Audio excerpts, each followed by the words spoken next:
You can start logging in. So we're gonna wait 2 more minutes before starting.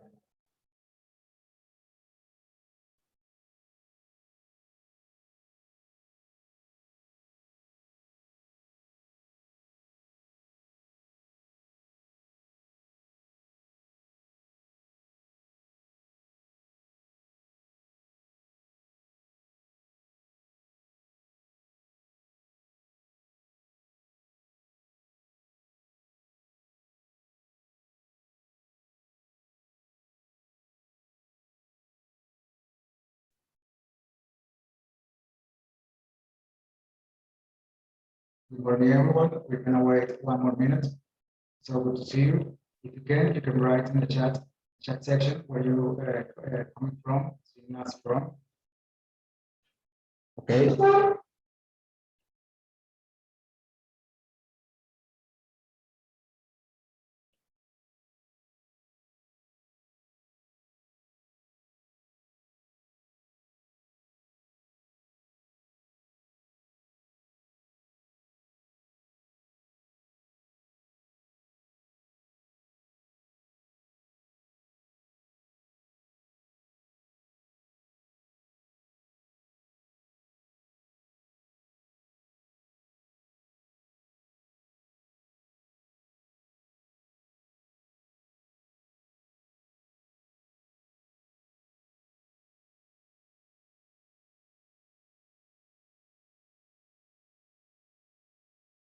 Okay, I think we are ready to begin the session. So now, formally, good morning, good afternoon, everyone. My name is Jose Rafael Medina. I am a member and translator for Hearts on Venezuela. Hearts on Venezuela is a solidarity movement born from the initiative of local human rights organizations to elevate local analysis, experience, and data to an English-speaking audience. Today, I will also be your moderator. Before we begin, I would like to remind you that if you're watching us on Zoom, there is an icon in the bottom right of your screen showing the option for interpretation into English or Spanish for those of you who want to follow the conversation in one language or the other. When clicking on interpretation in the bottom right of your screen, make sure to also click on the option Mute Original Audio to avoid overlapping between the two voices. Today's interpretation services are provided by Hearts on Venezuela. Now in Spanish. Antes de comenzar, me gustaría recordarles que si nos están viendo con Zoom, hay un icono en la parte inferior derecha de su pantalla que muestra la opción de interpretación al inglés o al español para aquellos de ustedes que quieran seguir la conversación en un idioma o en otro. Si optas por la opción de interpretación, asegúrate de activar la opción de silenciar audio original para evitar interferencias entre las dos voces. El servicio de interpretación de hoy será ofrecido por Hearts on Venezuela. So we're here today to talk about a recent study regarding the state of Venezuelan consular services prepared by the Human Rights Center at Andrés Bello Catholic University and based on interviews conducted between December 2020 and March 2021 in several countries of the Americas and Europe. As a result of a declaration of a transitional government in Venezuela in January 23rd, 2019, relations between several states and the government represented by Nicolás Maduro were severed. This dynamic was not limited to the diplomatic sphere, but also affected consular relations in many cases. This circumstance has resulted in millions of Venezuelan nationals residing in countries that do not have Venezuelan consular services facing a situation of legal defenselessness. However, it is worth mentioning that even before the political crisis of 2019, Venezuelan nationals abroad faced serious challenges to obtain documents and certifications required by receiving countries, as consular services were usually considered to be deficient. The absence of consular services affects the exercise of the rights of the Venezuelan population abroad due to the restriction in accessing documents that can only be issued by the state of Venezuela, as well as the impossibility of carrying out procedures before the authorities of the receiving countries and the absence of social, economic, and legal assistance in cases of emergency. After our panelist presentations, we will take questions from the audience so you can engage in the conversation. So remember that we have the Q&A section and we have the chat section in the bottom of your screen where you can type your question. If you see a very important question in the Q&A section or a question that is very similar to yours, you can hit the like button on that question in order to highlight and bring it to the top of the list. A las personas que nos escuchan en español, también vamos a tener abierta la sección de chat y de preguntas y respuestas, donde podrán escribir sus respuestas. De esta manera pueden involucrarse en la conversación con nosotros el día de hoy. Having said this, we now begin with a presentation of Defenseless, the impact of the absence of consular services on the rights of the Venezuelan population abroad. A report prepared by the Human Rights Center at Andrés Bello Catholic University and the discussion of the experiences of Venezuelan nationals abroad, the psychological impacts of this situation on our migrants, and the efforts of civil society organizations. We are going to begin with our first panelist, Ligia Bolivar. Ligia is a sociologist with postgraduate studies on human rights. She's an associate researcher at the Human Rights Center of the Andrés Bello Catholic University, responsible for the area of migrants and refugee rights and the director of this study. Ligia is going to conduct a presentation of the report. Good morning, Ligia. Thank you for joining us today from Bogotá.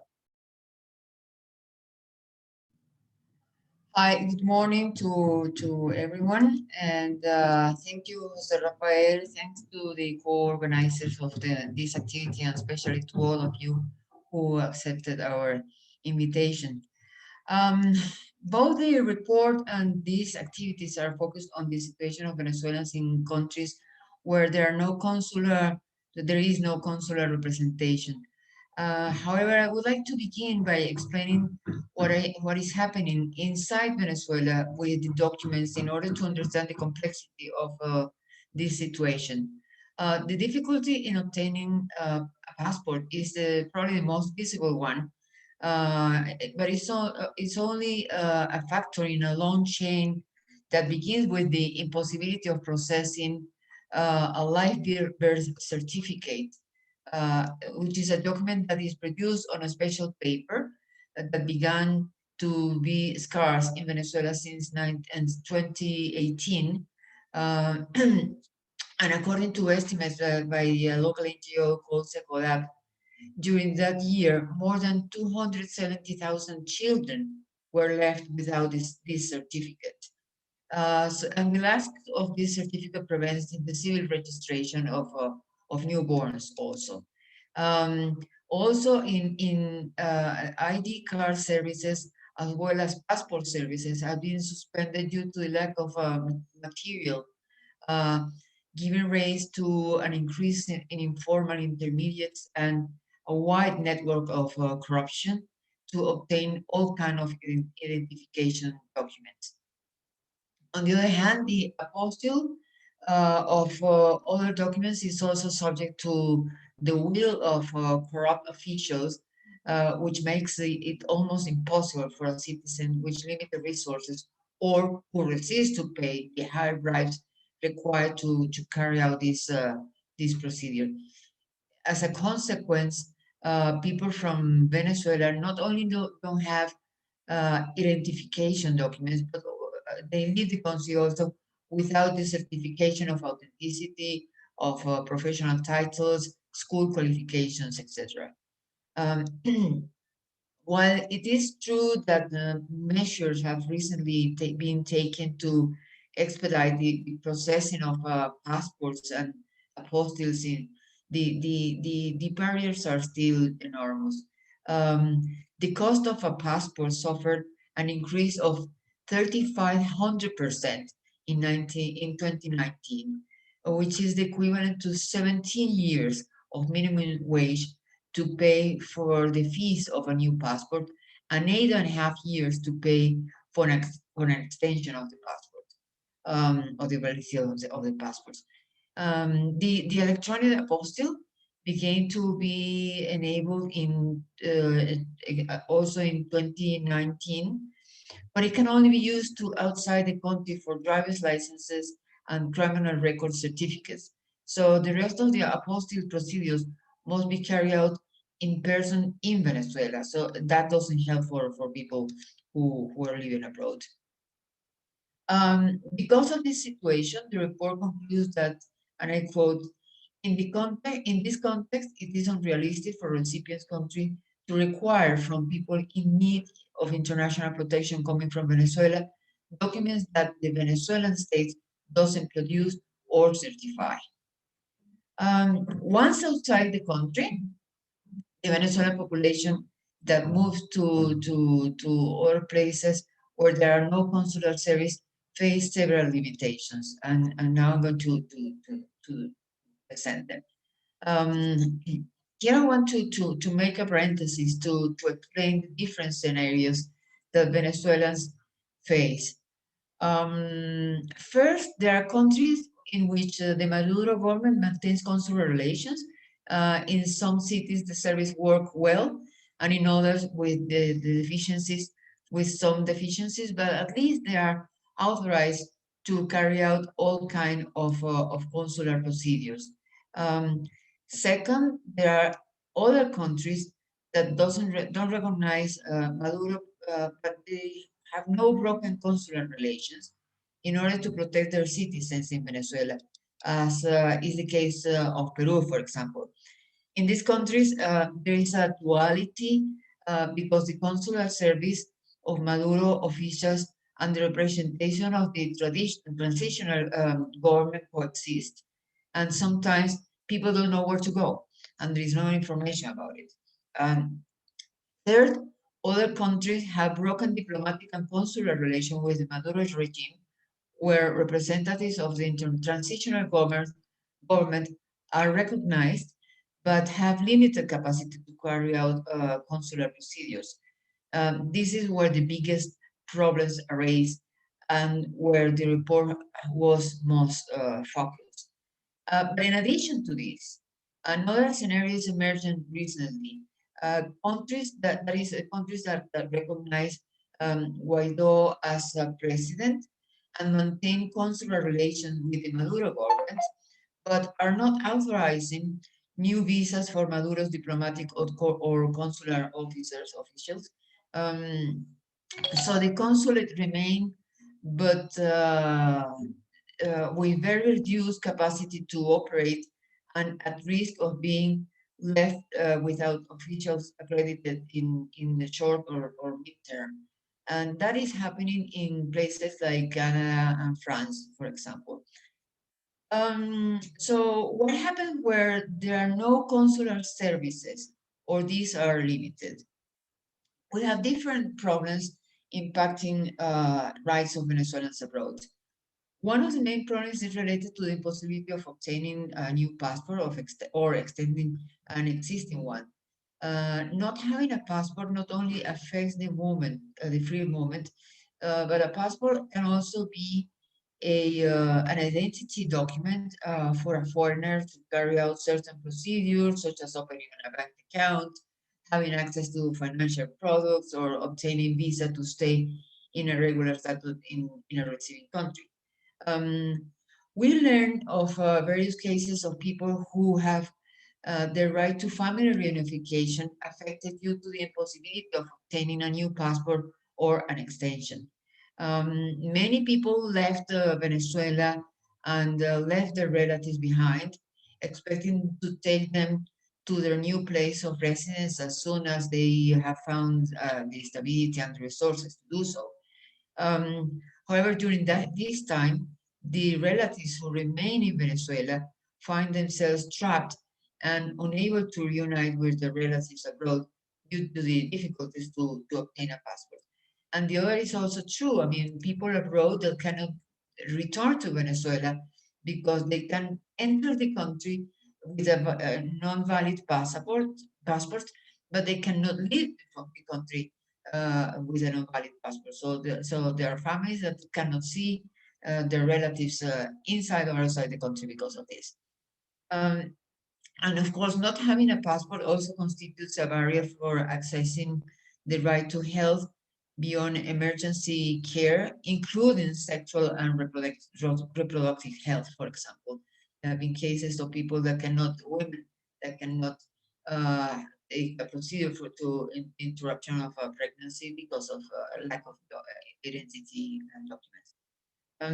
We also received testimonies from people who have lost their jobs opportunities due to the expiration of their passport, because in some countries, if the passport is not valid, they cannot stamp a visa in the passport, and that has consequences in jobs and in other areas. But apart from the passport, there are other aspects of the right to identity that are being affected by the absence of consular services, such as the registration of children born to Venezuelan parents in countries without consular services.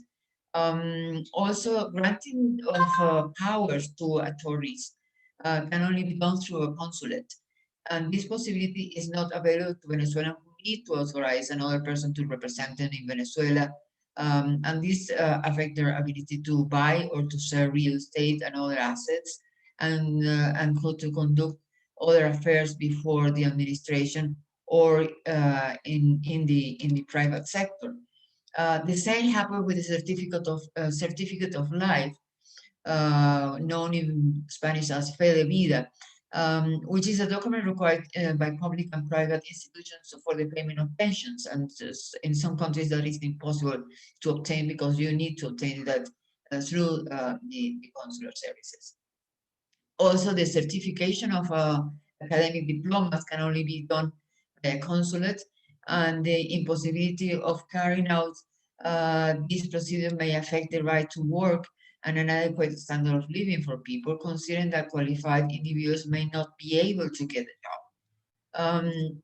And finally, consular assistance for cases such as medical emergencies or contingencies due to accidents or theft, as well as consular assistance for people deprived of liberty, is one area with limited attention, both by the consulates in the hands of the representative of Maduro administration, as well as in those in hands of representatives of the transitional government. Several states have adopted measures to take the requirements for people with Venezuelan citizens more citizenship more flexible. Among the measures adopted is the recognition of the validity of the expired passport for periods between 2 to 5 years, flexibility in the registration of children of Venezuelan to avoid statelessness, and exceptions of apostille or legalization of academic degrees, among others. That is happening in very few countries, but it's happening. But these are undoubtedly positive measures, but they are still insufficient to solve the complex situation that the Venezuelan population is facing outside the country. So that's why we stress that the political and ideological differences between governments should not affect the exercise of their citizens' rights. It is important to emphasize that re-establishing consular services does not imply recognition of the legitimacy of the government, and that's why we request countries, including both Venezuela and other countries, to reestablish this consular service. Thanks. Thank you very much, Ligia, for making visible all the obstacles faced by Venezuelan nationals abroad in obtaining documentation for identity, work, study. This is definitely a situation that violates the rights of so many Venezuelans abroad. Before we move on, I would like to remind you that the chat and the Q&A sections are open for your participation. I would also like to let you know that the link to the report of the Center of Human Rights is available in English and in Spanish in the Zoom chat. I just typed the link, as well as a video that accompanied this report. Now we welcome our second panelist, Julio Cesar Lopez. Julio Cesar is a mechanical engineer and founder and moderator of the Facebook group Pasaportes Venezolanos Exterior, a group created to assist Venezuelan nationals in obtaining a passport abroad.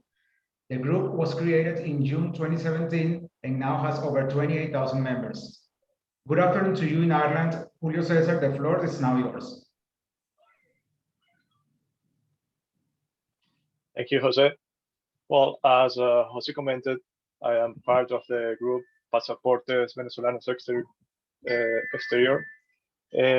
This group was created as consequence of all the problems that we have to get our documentation, and also to provide information to another Venezuelans that are requiring support that is not giving the institution responsible of this.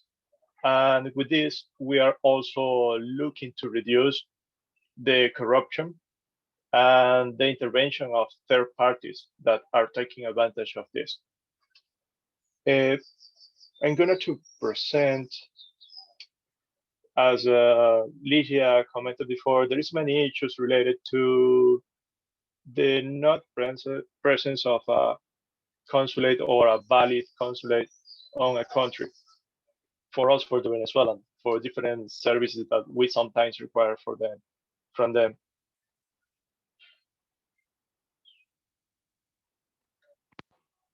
I got a presentation that I'm gonna share now. This is a simple presentation.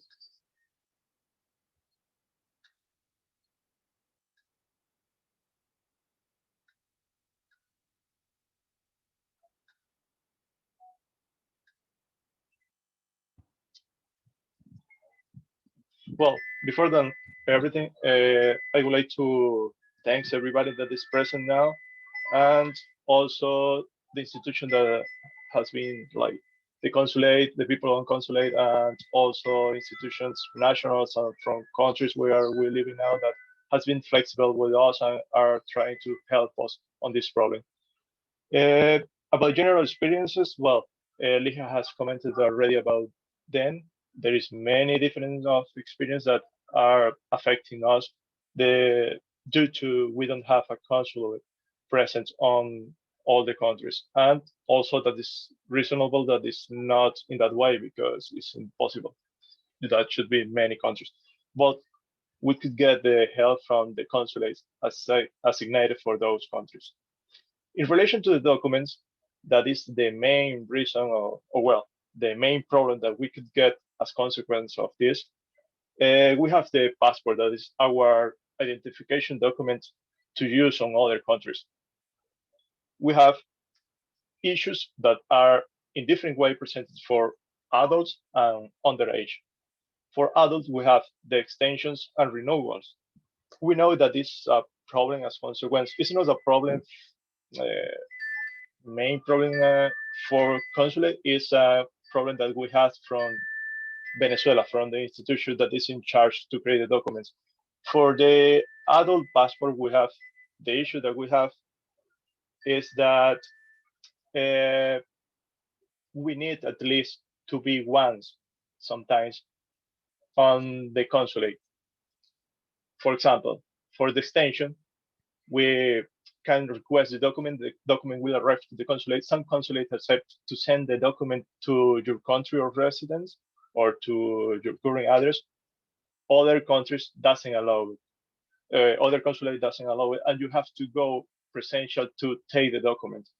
That creates a problem for us because usually the institution, the SAIME, is taking a long time to create the document and to provide us the document.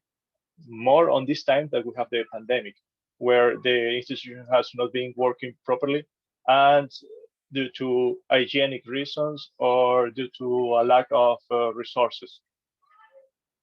In this case, for the extension, we should need to go to the country to take the extension and stamp on our passport. But sometimes our passport is already expired due to the time that we have waiting for it. The same case, but worse, happened with a passport for adults. For on the renewals, because for the renewals we need maximum to go twice. Once to get the capture of the picture that they need, and also the fingerprints to send to the SAIME, and SAIME made the document based on that. And then we could need also to go to take the document back once that the document is created. For this reason, this represents a huge problem for us because when the passport is expired, we can travel around, and there is, for example, countries as Ireland, that we are on an island, and we need to take a flight. It's mandatory to take a flight, and you want to get on the plane if you don't have a valid passport. For the reason, it's important the support for the countries where we are living, and also to create some kind of solution from the institution in charge of the assignment and the consulate that is providing us the service or the link with the assignments. Also related to that, we have the problem for the underage. The underage people, sometimes not always, on certain age they need to get the identity card. This identity card is not provided on the consulate, and if you're living abroad, you will need to go to the country to get the identity card. That's a huge problem for them, because after they got older than 18, they would need, it's mandatory that they need identity card. This should be provided by the consulate. That is a big problem that we have currently. In relation to the responsibility of consulate and assignment, consulate, there is some consulate that they are providing all the help that they can. Even they are sometimes requesting information for assignment and this kind of stuff, but there should be some kind of new duties provided from the assignment to the consulate to reduce the impact that is the absence of the document is creating us, because it could create problems for visa, this could create problems for studies, it could create problems for deportation, different kind of problems. The assignment is really responsible for all this situation in relation to the documents and identification, because there has been indicated that there's a lack of resources and any other problem, but it has been like maybe 5 years ago that it started, and there should be some response already, some action taken to provide the documents on time and to avoid the problem that we have when the passport is expired. Between some ideas that we have in relation to this problem for national institutions and countries where we are residing, the mainly and the more important to take actions are the nationals. For example, we would like, or we suggest, that the consulate could take a consular mission, and this consular mission goes periodically to those countries that there is no consulate and we need to do the document with them. Because why this? Because currently we are facing this problem. The impact is not too high, but this will be really high. There is countries where there is no consulate currently, and where consulate related to the assignment. And on these countries, the population is huge. One example could be USA, and they would need to go to Mexico or to Canada if they desire to go. If the Venezuelan decide to go to Mexico, that won't be possible because Mexico doesn't accept people with expired documents. Well, this is in the case that the passport has been already expired. And for Canada, there is some kind of restriction related now to the COVID. But this problem is probably going to increase if this is not solved soon. Also, we would like, for example, the assignment could provide some other properties or other duties to the consulate that release a bit the pressure on this issue. For example, despite providing the identity card, or maybe providing the passport. That would be there are some ideas, but depending on the situation, it's a decision that the institution has to take. And in relation to the countries where we're residing now, we would like, some countries has been provided already flexibility and understanding about our situation. And they has been accepting us to renew the visa even when the document is expired. Not for the whole period, but at least for a period that allow you to live and reduce a bit the pressure on your mind and on your resources as well, because If you don't have a valid passport, maybe you can't work, you can get a place to live, you can get insurance or different issues that we are getting with that. Studying in the group, we have seen this. Many people has reported that due to they didn't have a valid document, they lost the opportunity to get another nationality, or they couldn't get a visa, or they lost an opportunity of job. This is a huge problem. Well, thanks for us. Thanks for everything. I hope that this gets fixed soon.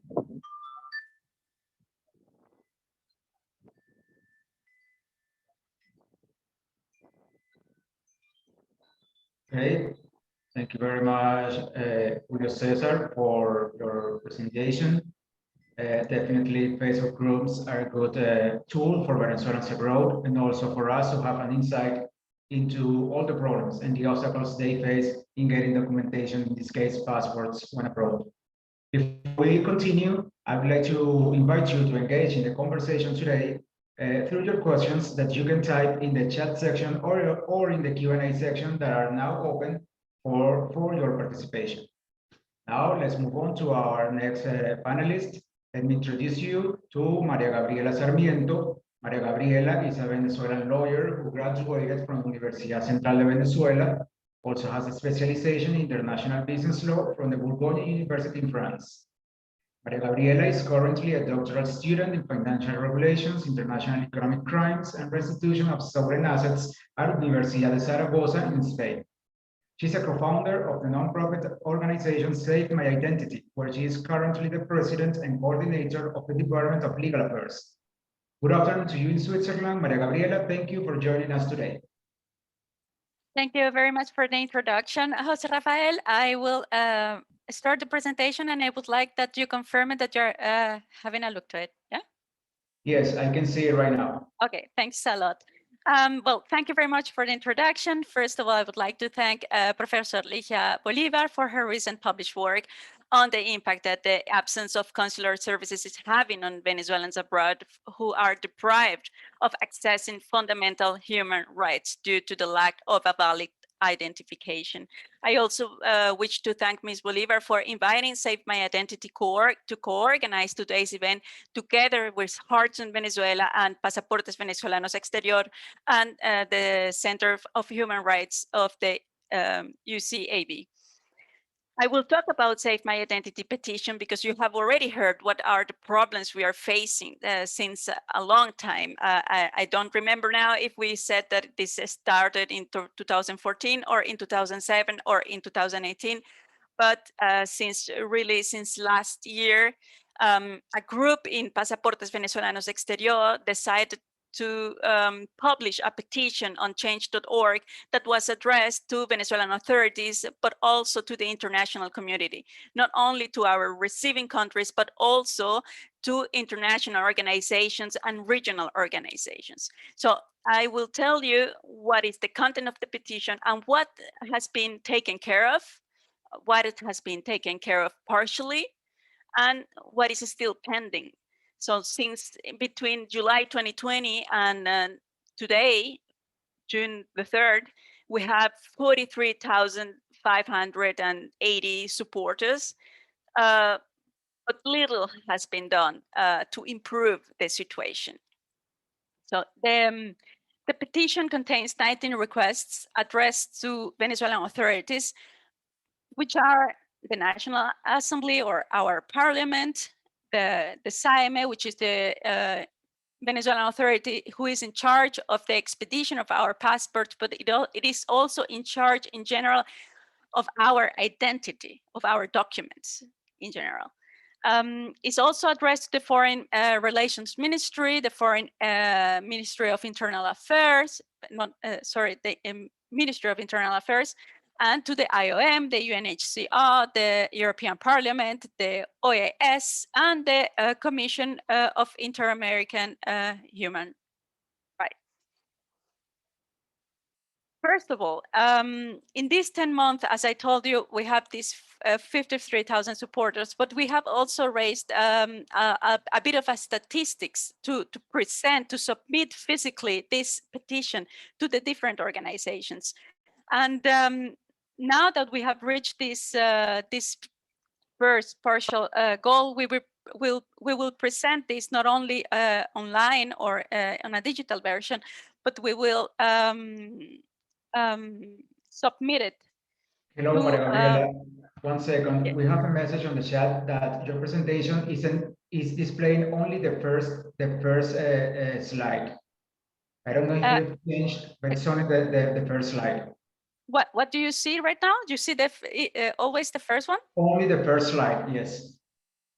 Sorry. Stop sharing. I'll try it again.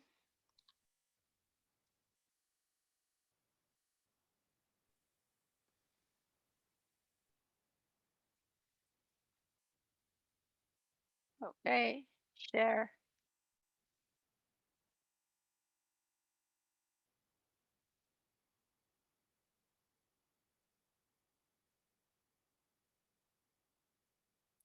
What do you see now? I see which requests have been taken care of. Yeah, okay, but does it say we demand to cease the violation of the Venezuelans' rights to an identity? Can you change the slide? Sure. Yes, I did. Yes. Now it's perfect. Go on. Okay, thanks a lot. Sorry for this technical issue. So I got lost. Okay, I will start with this one.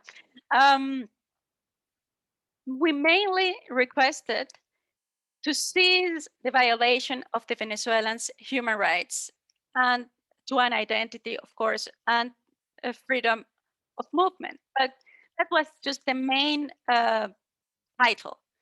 And what we have seen since then is that in March 2021, there was a new regulation that was partially modifying a regulation from 1975 on the identification law. And there are two new purposes, which we found sort of interesting, because the purposes are to guarantee the right to an identity and transparency in the process of issuance of passports, and to ensure the effective exercise of freedom of movement. So this is in the new regulation, March 2021, that was issued, as I said, in 2 months ago. So at least there is some sort of appealing or some sort of interest, no, in starting with the right principles. The point is that this has not been really enacted. I mean, we haven't seen really an enforcement of this regulation, but it just started, and the Venezuelan authority, the SAIME, they said that they will start implementing this new regulation as from mid-April 2021. So it has been a month and a half, and we know that there is COVID and there are measures, and we have flexible weeks and weeks where Venezuelan public authorities do not work, or anybody. So okay, let's give it a time. Yeah. Now, apart from a general request, we have the 19 requests that we have mentioned before. It's true that according to Article 2 of the new regulation of the ID law, the purpose has been, let's say, taking into consideration what was our main goal. But now, when we talk about that we have requested the SAIME also to apply its Article 5 of the identification law that says that establishes that the state shall guarantee the incorporation of technologies that allow the development of secure, efficient, and coordinated identification systems with the organs of the public power. The SAIME shall oversee the maintenance and permanent and progressive updating of the identification system with the purpose of achieving a system of advanced technology which facilitates access to public services, the exchange of information, and support to the functions of the organs of the state. And in this sense, we've requested the change of the current electronic system with a safe and reliable access and without interruptions in the process of ordering any services and with no more unjustified cancellations of requests services. With also a safe and certified and fast and reliable online payment process, which should include a refund mechanism for cases in which the system has charged fees more than once. I mean, there is not even an after service or after payment services or something like that. There is nobody to contact when we get problems on this platform where we request such passport extensions and passport renewals. So all in all, the law has been existing since before 2014, but has not been enacted. And well, with this partial reform from March 2021, we don't see how the system can be improved, but well, at least this is what we expect. We expect that our identity is treated on a safe manner, and that is not manipulated by anybody, and that we as Venezuelans are not boycotted on our identity. And especially, we don't want any more corruption in the country, just to issue some identification document, which is the one that makes us access fundamental other fundamental human rights.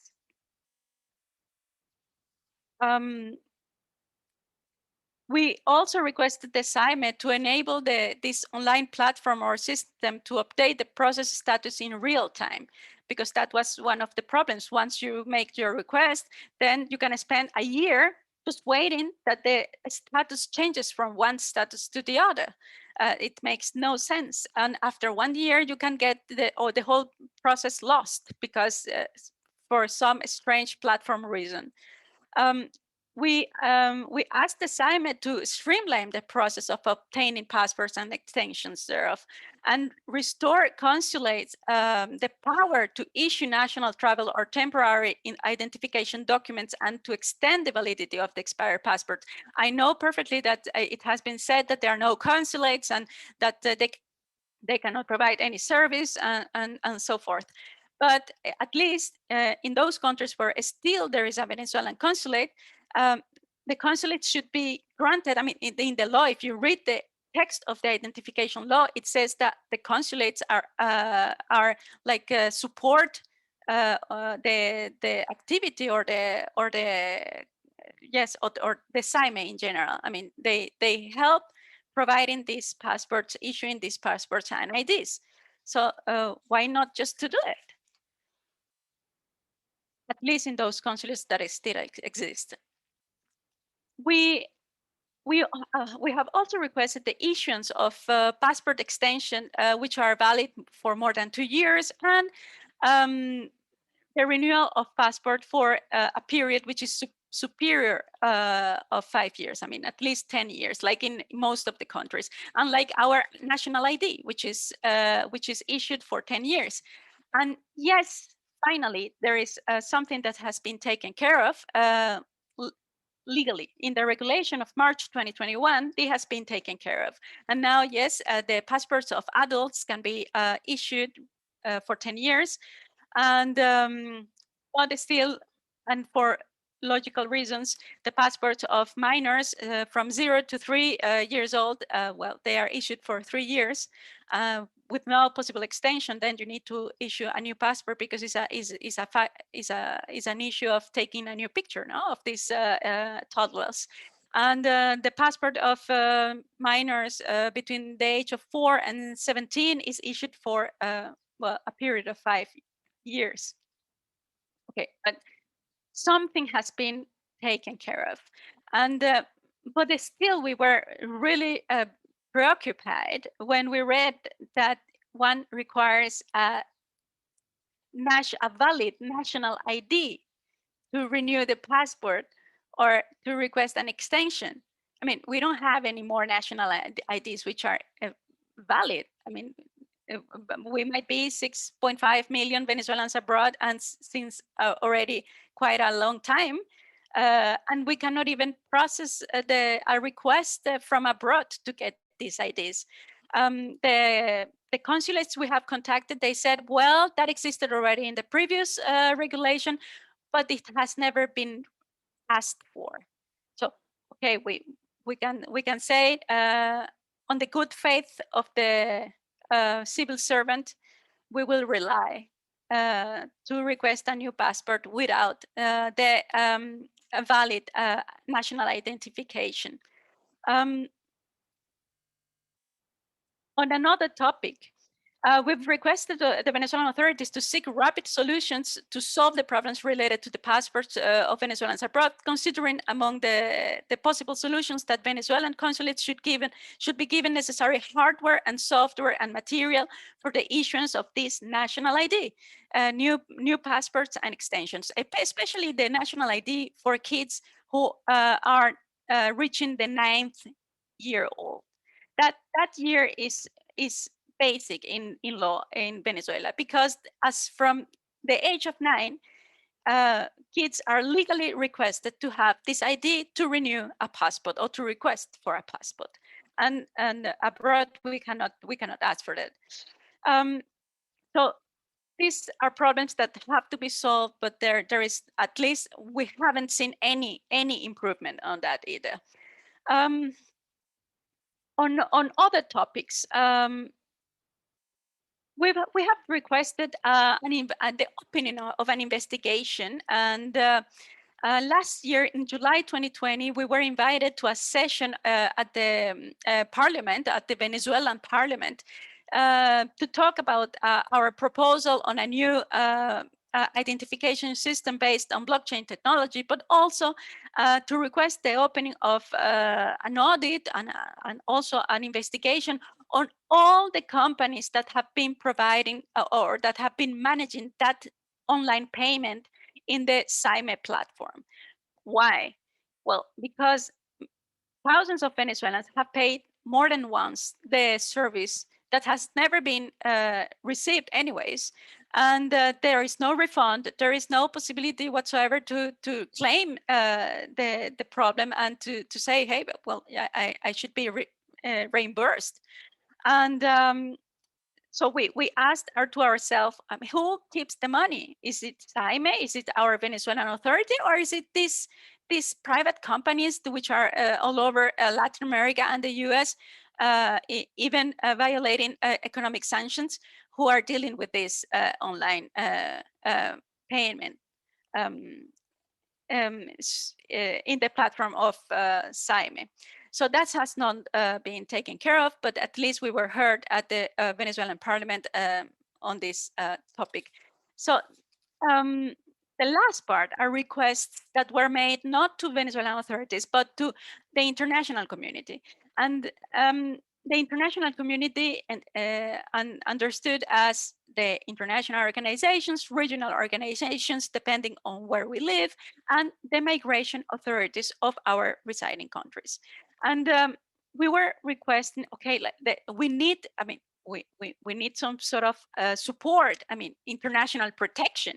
That is at least subsidiary international protection we should receive when we fall into this vulnerable situation where we find ourselves even living for 10 years or 20 years abroad, but with one nationality, the Venezuelan.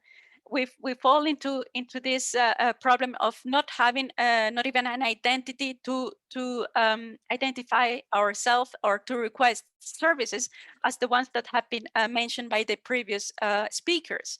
So what did we say? Okay, maybe you accept that decree of the interim presidency of May 2019 that said, okay, the countries that recognize this interim presidency should also accept that the expired passports have been extended, automatically extended for 5 years as from the date of the expiration.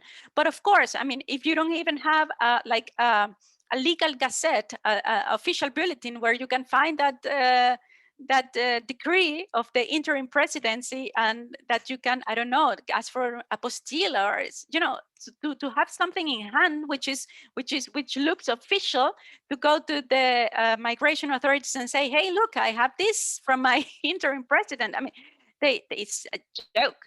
You cannot just print that paper from the internet and say that this is official, and that this is from the interim presidency, and that that should be accepted. I mean, there should be some sticker in the passport or something. So since we don't have any of that, we request the countries, the hosting countries, to accept our passport just as they are. Expired. I mean, there are enough reports online in several languages explaining what the problem is. I mean, I don't want to talk about failing states, but we have a state that cannot provide any more public services since a long time. And this alters the public order. And when the public order is altered, and we can suffer a prejudice because of this, we are subjects of international law, which require international protection, subsidiary international protection. And what I would say, just to finish, is that we would like to submit a proposal to the IOM, to the UNHCR, even to ICAO, to make 2 or 3 optional IDs on how to do that, and on how could they endorse or support the Venezuelans, which are more than 6 million abroad, or almost the size of the number of inhabitants in Switzerland or Austria, and this should be taken care of to comply with the objectives of the Global Compact for Safe, Orderly, and Regular Migration. And objective number 4 says clearly, ensure that all migrants have proof of legal identity and adequate documentation. I stop here telling you it's true. The path is long, and we need, of course, an identity to cross that path. But there is, let's say that there is hope, and that we will have at least partial support or even recommendations from this international organization. Thank you very much for your attention. Thank you very much, Maria Gabriela, for showing us how civil society can engage in demanding the right to identity to Venezuelan nationals abroad and also to Venezuelan nationals at home. Definitely Save My Identity is doing a great job. Before we move on, remember that you can post your questions at the chat or Q&A section at the bottom of your screen at any time during the seminar. Also remember that the link to the report, both in Spanish and English, is now available in the chat section. Our next panelist is Irena Cardona. Irene is a clinical psychologist with a specialization on social and organizational psychology and clinical neuropsychology. Since 2014, she is the director of the interdisciplinary group Psychologists Bitácora, with offices in Ireland and Spain. Irene is going to discuss the psychological impact on migrants of instability caused by an irregular migration status. Irene is going to speak in Spanish, for which I would like to remind the audience of the option for interpretation that you can find in the bottom right of your screen. Once again, make sure you mute your original audio to avoid overlapping. Irene va a hablar en español, por lo que le sugerimos a las personas que están usando interpretación en español desactivar la opción en este momento para que puedan escuchar la voz directamente desde Irene. Buenas tardes, Irene, en Irlanda. Gracias por estar con nosotros el día de hoy. Puedes empezar. Hola, José Rafael. Un saludo a todos, a María Gabriela, a Julio César, Ligia. Muchísimas gracias por la invitación, a esta extraordinaria invitación y todo el trabajo duro que están haciendo.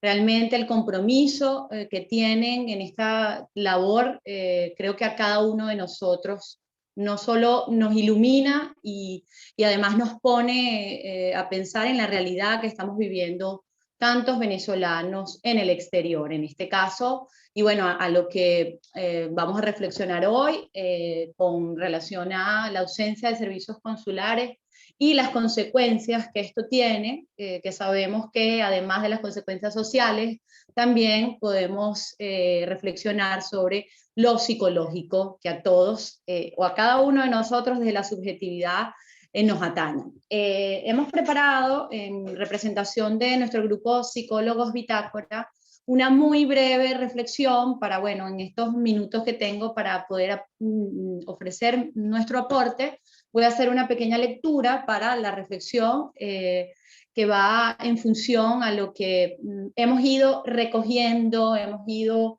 investigando, se ha ido estudiando de cada uno de nuestras pacientes, cuando señalan las problemáticas que se les presentan en los países donde se encuentran, cuando hay una ausencia de consulados o también, tenemos que decirlo, pues una gestión ineficaz o carencia de información para dar respuestas de ese derecho que tiene cada venezolano a la identificación.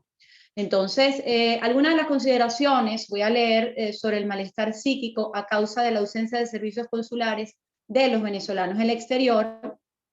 Y en este sentido también, como producto de una experiencia personal, yo como venezolana ahora en Irlanda, bueno, también he sido víctima de todo esto que está ocurriendo por, en este caso en Irlanda, la ausencia que hay de un consulado, ¿no? Entonces tenemos que buscar cuál es el consulado más cercano para poder hacer nuestras gestiones, no solo los pasaportes, sino tantas gestiones que un consulado como deber tendría que ofrecer. En este sentido, podemos decir que, citando la Organización Mundial de la Salud, que ha definido la salud mental, que no es solamente la ausencia de una enfermedad mental detectable, sino un estado de bienestar en el cual el individuo realiza sus propias habilidades, puede trabajar productiva y satisfactoriamente y es capaz de contribuir con su comunidad. ¿Qué quiere decir esto para nosotros desde el punto de vista psicológico? Ante el desamparo que cada uno de los venezolanos que están afectados por esta situación, que leemos en sus, no solamente por lo que nosotros como psicólogos recibimos en los dichos de nuestros pacientes, sino lo que leemos en los distintos grupos, y en este caso en un grupo que venimos siguiendo desde hace ya un buen tiempo, que aporta soluciones a los venezolanos, que es el grupo de pasaportes venezolanos en el exterior, que dirige Julio César López y Milagros Pimentel, a quienes admiro y respeto muchísimo por la labor que están haciendo, la cantidad de preguntas, de comentarios y de inquietudes que tienen. En primer lugar, por la desinformación que cada consulado, quizás en su competencia, ignora, y luego, por supuesto, la ausencia de gestiones que tienen que hacer cada uno de los consulados. Entonces, recogiendo toda esta información y estudiando desde la subjetividad de cada uno de los consultantes, podemos decir que aunque la salud mental se halla en la subjetividad, sabemos que al encontrar obstáculos para poder trabajar o estudiar, esto puede afectar a la capacidad que un sujeto tiene para diseñar objetivos y proyectos de vida, así como disponer de los recursos necesarios para la consecución de sus proyectos y, por supuesto, que esto no se logra sin una plena participación del sujeto en la sociedad. En este sentido, cuando un venezolano se encuentra privado de este derecho, cuando un venezolano no puede resolver su situación de identidad o cualquier otro trámite consular, esto le va a afectar no solamente a nivel económico, que pueda ser una persona productiva, que pueda trabajar, llevar el alimento a su hogar, sino que también esto va a afectar psíquicamente por la responsabilidad que cada uno de nosotros tiene en poder trabajar, en poder hacer y en poder lograr los objetivos que nos hemos planteado. Entonces lo vemos mucho en jóvenes universitarios que emigran, que tienen que mantener sus visas de trabajo, como en el caso de acá de Irlanda, donde una de las mayores preocupaciones que tienen estos venezolanos jóvenes y también otros venezolanos que vienen a hacer algún tipo de estudio universitario, máster, no tener la oportunidad de poder gestionar su documentación. Esto, sin duda alguna, tiene una grave consecuencia a nivel psíquico. Por lo tanto, para que haya salud mental en una sociedad, sabemos que deben existir condiciones idóneas para que los sujetos puedan vivir en un estado de bienestar y, por supuesto, en una vida más vivible. Actualmente, muchos venezolanos padecen de un gran malestar mental a consecuencia de estos servicios consulares. Son muchos los casos que atendemos psicológicamente en consulta y también que sabemos en los distintos países, incluso en los países donde hay consulados, por la ineficacia de sus gestiones, cuántos venezolanos en largas esperas por una atención, por recibir el trato con respeto y, por supuesto, esa confianza que debería tener el venezolano en el exterior con su consulado. ¿Cuántos de nosotros sabemos que esto va generando, es como un efecto bola de nieve, cómo se va generando una tensión, y en este caso genera un signo que podríamos decir que puede producir un estado de angustia, dando como consecuencia también la ansiedad. Entre los principales síntomas que nosotros hemos encontrado en vista de la preocupación de tantos venezolanos se encuentran, hemos recogido algunos de los más importantes, el insomnio. Cuántas noches de trasnocho de cada uno de estos consultantes nos dicen y nos cuentan su angustia, no solo porque tener que atravesar este impacto que tiene que ver con la migración, que se sabe que se experimentan situaciones de duelo, en primer lugar por la pérdida de ese arraigo, de ese lugar que se tiene en el país de origen, y el atravesar sus fronteras, tener que buscar una estabilidad económica. Si esto también le sumamos, tener que poder lograr esta tramitación de documentación, evidentemente son muchas las noches de insomnio de cada uno de estos consultantes. Insomnio es uno de los síntomas que hemos encontrado. Luego, por supuesto, la ansiedad, cada uno desde la subjetividad, sabemos que los síntomas no son igual para todos, pero sí uno de los elementos que puede irrumpir incluso en poder avanzar en un tratamiento psicológico es cuando estos problemas no resueltos, que son problemas que van en función, por supuesto, de algo que no depende de uno en este caso, sino que depende de un otro, en este caso un agente, que debería proveer toda la documentación necesaria y poder agilizar los trámites. Entonces, la ansiedad es otro de los síntomas. Pues pacientes han remitido que no se pueden concentrar, este es otro de los síntomas, falta de concentración en sus actividades diarias. En el caso de la búsqueda de trabajo, no poder tener una visión de lo que se quiere hacer o de lo que se puede hacer clara, justamente porque no tienen resuelto algo esencial como una documentación legal. También la inestabilidad emocional, porque, vuelvo a repetir lo mismo, al tener esta dificultad de poder contar con la legalidad, ya sea para solicitar una renovación de visa, como es el caso acá de Irlanda, ya sea porque se va a hacer un trámite que tiene que ver con trámites de estudios, apostillas y todo esto que antes los consulados ofrecían. Evidentemente esto trunca el destino de este estudiante, que muchos de ellos vienen, estudiantes, trabajadores y todas aquellas personas que vienen, en algunos casos o muchos de los casos sabemos que vienen con recursos limitados, no solo acá en Europa, sino los que viajan a otros destinos en Latinoamérica con la crisis que hay humanitaria de Venezuela. Estos venezolanos no solo se les suma el cansancio, el agotamiento físico y mental de la migración, la responsabilidad también que esto implica el llevar el alimento a sus familias, sino también sus propios proyectos personales, como lo decía al inicio, que no puede haber una claridad en esto.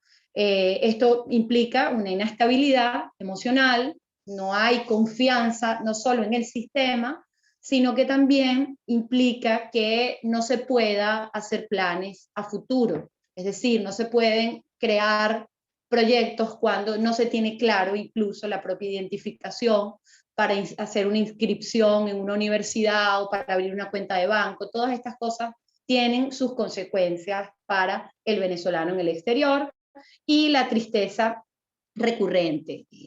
Pacientes que consultan con nosotros, muchos de ellos que vienen a consultar por las dificultades y duelos que se atraviesan cuando emigran.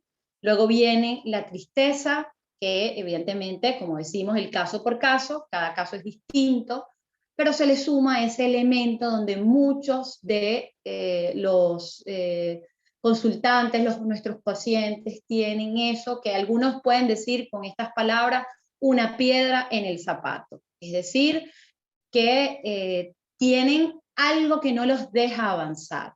No solamente por los propios miedos que cada uno de forma subjetiva podemos tener cuando enfrentamos un nuevo reto, sino que esto que no depende de ellos los hace sentirse vulnerables y sobre todo desamparados, que es uno de los afectos para el ser humano más difíciles de enfrentar, el desamparo, el sentirse que están desamparados, desprotegidos, como es incluso el nombre que tenemos hoy en día, que no tenemos esa defensa los venezolanos en el exterior. Por supuesto, tenemos que decir que esto ha constituido un factor fundamental para atender esta situación.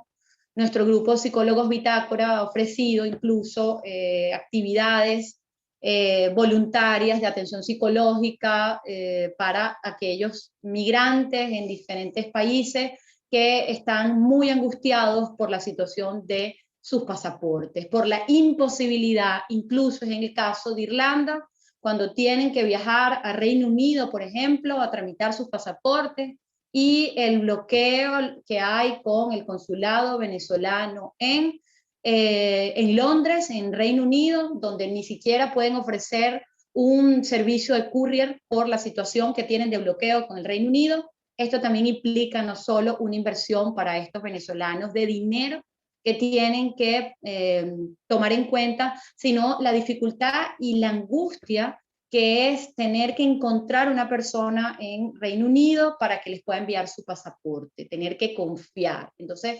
se suman muchos elementos que van a afectar, que va a traer como consecuencia un impacto psicológico.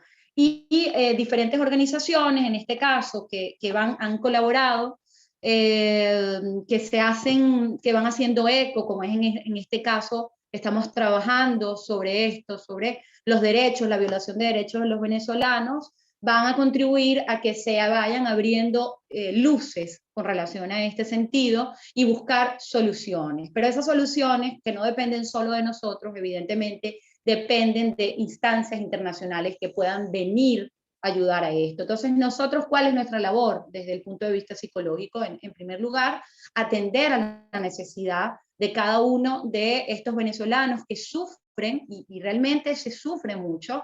Uno lo puede ver en los diferentes grupos, cuando consultan, la manera incluso como escriben, se puede leer entre líneas o incluso explícitamente cómo los síntomas mentales afectan hasta la manera de expresarse, de cómo estos venezolanos agresivamente muchas veces pueden hacer consultas con esa desesperación detrás, esa desesperación a cuestas, que buscando desesperadas soluciones acuden a estos valiosos grupos como el que lleva Julio César y Milagros Pimentel para encontrar soluciones que no deberían de ser dispuestas por organizaciones no gubernamentales. Esto debería de ser una competencia de cada uno de los consulados. Y por último, para cerrar, debemos tomar en cuenta que la problemática que existe ahora mismo con los venezolanos en el exterior porque sabemos que en los venezolanos en Venezuela también tienen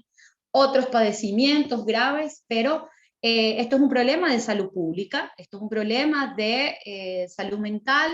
Son muchos los venezolanos que acuden y piden citas en los sistemas sanitarios, es el caso acá en Irlanda, también en España, por la falta de soluciones por parte del consulado venezolano en España, y sabemos de otros donde esto va a implicar consecuencias psíquicas, que en muchos de los casos, por ejemplo, como en estructuras psicóticas, pueden haber desencadenamientos, brotes psicóticos o depresiones que, por supuesto, tienen que ser tratadas de forma permanente, por lo menos en el tiempo en que se pueda curar. Así que creo que esto es un tema que tenemos que seguir reflexionando, tenemos que tomar en cuenta y, por supuesto, tratar de encontrar algunas soluciones desde la tribuna que ocupamos cada uno. Así que muchísimas gracias a todos por su escucha y por el tiempo que se han tomado para participar en esta gran oportunidad de evento que se ha hecho hoy. Muchas gracias. Thank you, Irena, very much for your presentation. Yes, many times we take identity documents for granted, but not having them has an impact on the well-being of Venezuelan nationals abroad. Before we move on to the Q&A session, I would like to offer our apologies, given that our last panelist who discussed the good practices of receiving countries to avoid conditions of irregularity for the Venezuelan population could not confirm his participation in today's seminar. So, in consequence, we now move to entertain your questions. We have a few questions here in our chat and in the Q&A section. And I'm going to begin. I have a question here from Nady Freites that I believe Ligia can answer this question. Nady Freites is a journalist from TVV and Vivo Play. She's asking if you keep an approximate registry of how many Venezuelans nationals are affected abroad by the absence of consular services. Thank you, Joseph Rafael. And there is also a question by Oilda in the chat. I would like to take. First, yes, let's go with Nady Freites. There's not an official estimation of how many people are affected, but only in Colombia we have 1.7 million people. In the United States we have almost 500,000, 465,000. In Brazil, 260,000 people. So that's more or less roughly 2.5 million people. I wouldn't say they are trapped. Because I insist that the passport is one of the problems. There are other problems, such as, for example, if there is a new baby, they cannot register it as a Venezuelan.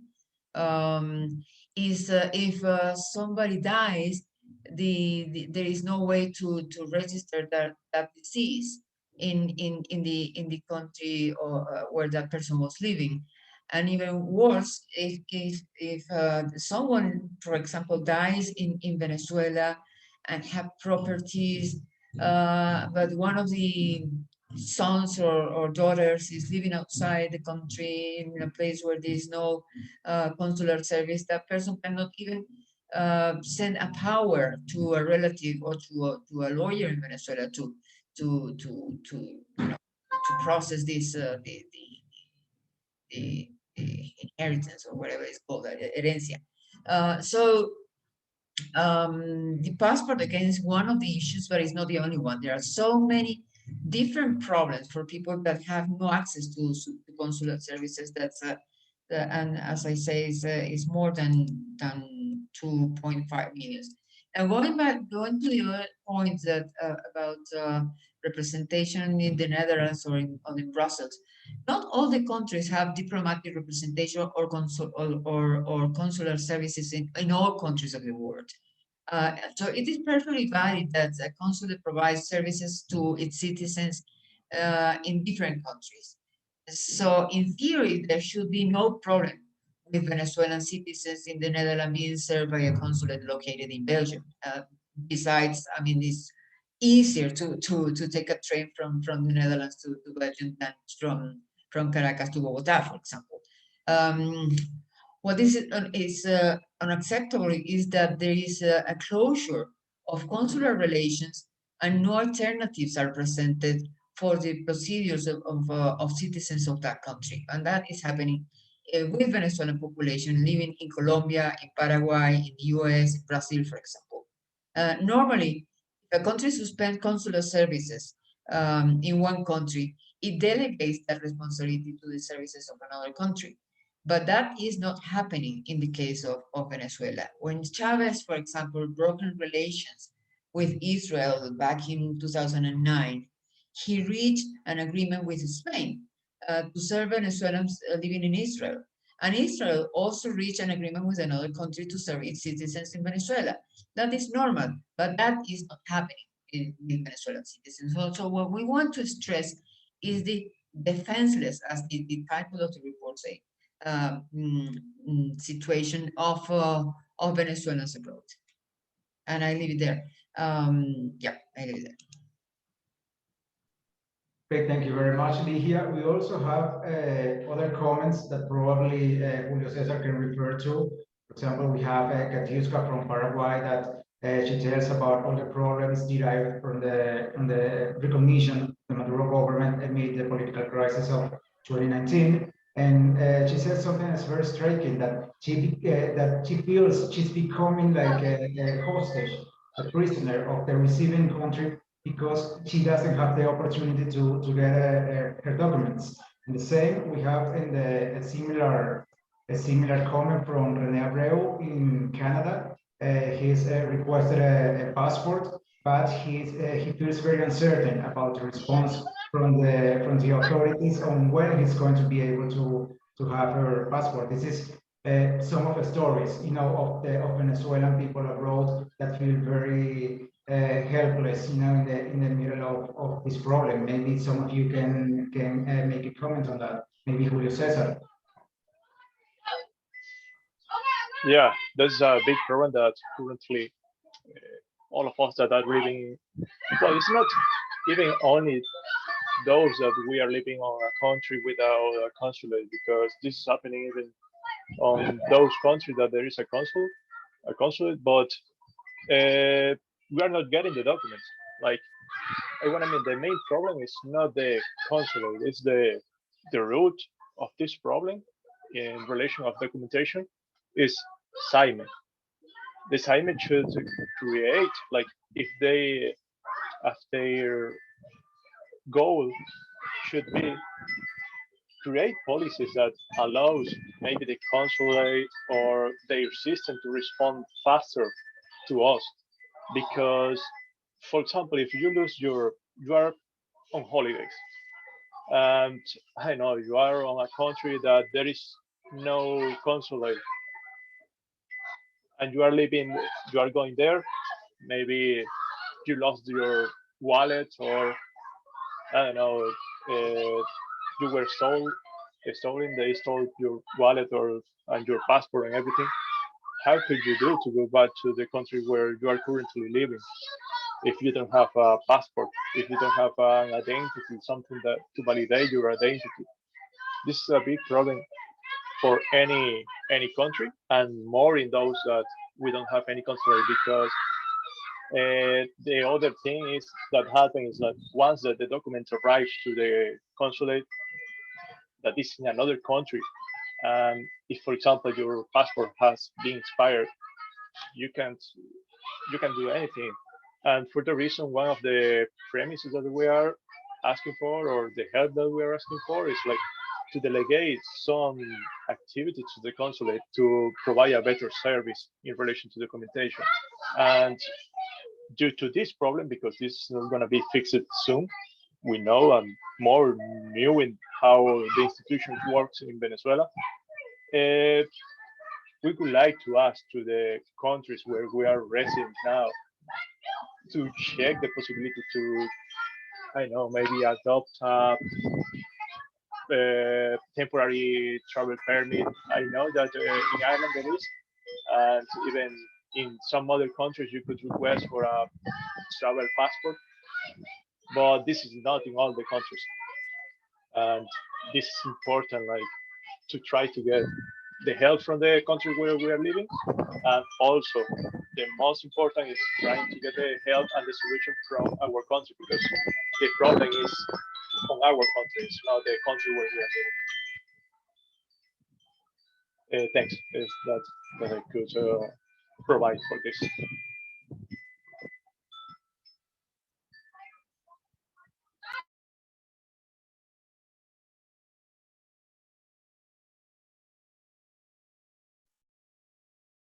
No, Julio Cesar, I'm having trouble listening to you. I can hear you very well. Thank you. Okay, thank you, Julio Cesar. I think Julio Cesar is done with his answer. We have time for one more comment. It's coming from a person that says, what are the solutions available for Venezuelans living in the USA that require a new passport?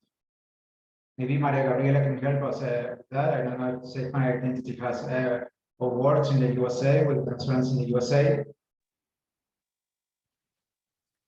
No, we don't have a chapter in the USA. We work with people in the USA. Maria Herrera, a lawyer in Florida. She was a panelist in at the beginning of our events on migration and international protection, and she said that there are, like in Colombia, different types of programs that protecting, temporarily Venezuelans, but I cannot talk about the recent modifications or changes that have been taking place after the new elections, because she was with us in December, 2020, and that was the last information I received, so I cannot help on that. What I know is that, for example, for the consulate, if I understood well, Venezuelans in the US are supposed to go to either Canada or Mexico, which is what I understood, but there are people here from Mexico and in contact with the Mexico consulate that could confirm this or not. Thank you. I could provide some. Yes. Yeah, I could provide some advice in relation to that as well. Well, for Canada, as Maria Gabriela commented, there is Mexico and Canada as main options for the new passport. The problem happens when, for example, to Mexico, you can't go with an expired passport. You need a valid passport. That's the main problem now, that with the COVID, everything is delayed and they are postponing or calling off the appointments for the captures. And one other option that we were like planning to ask to SAIME or consulate is try to create a way that they could get these details, the fingerprints and the picture, without need to be presential, because for example, Colombia is one. The good thing for Colombia is that they are beside Venezuela, but even though in Venezuela you are not getting the documents fast, that take time. And then, as Ligia comments, there is 1 million of Venezuelans living there. It's a big amount. In USA, it's around 500,000, big amount as well. And the option that was used before for USA was Canada. Canada and USA, they have some kind of agreement where you could go to Canada, but I don't remember the document on our group. We have a document where there is somebody had the experience, do the paperwork, and got the permit to go to Canada to take the document or to take the picture and leave the details for the renewal of the passport. But that happened not on COVID time.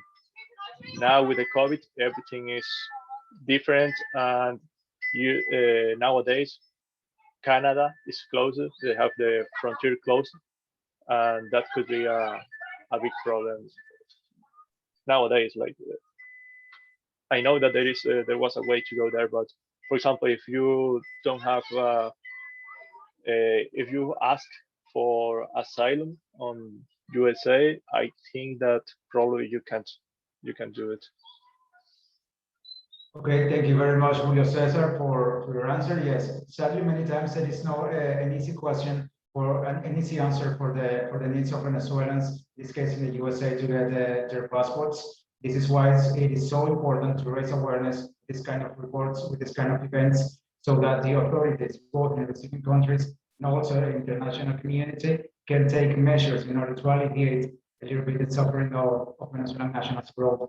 That question, we have reached the end of today's session. I would like to thank Ligia, Julio Cesar, Maria Gabriela, and Irene for their participation, as well as every one of you in the audience who made this conversation so fruitful.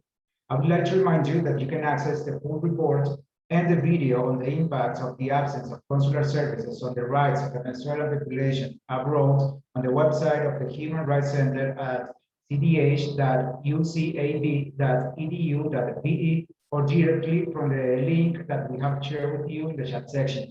You may also follow the Andrés Bello Catholic University Human Rights Center, Hearts on Venezuela, Pasaportes Venezolanos, and Save My Identity on social media at the handles we provided you in the chat section. And also don't forget that more information on the work of Venezuelan civil society is available at heartsonvenezuela.com. Thank you very much for your attendance today, and we'll see you next time.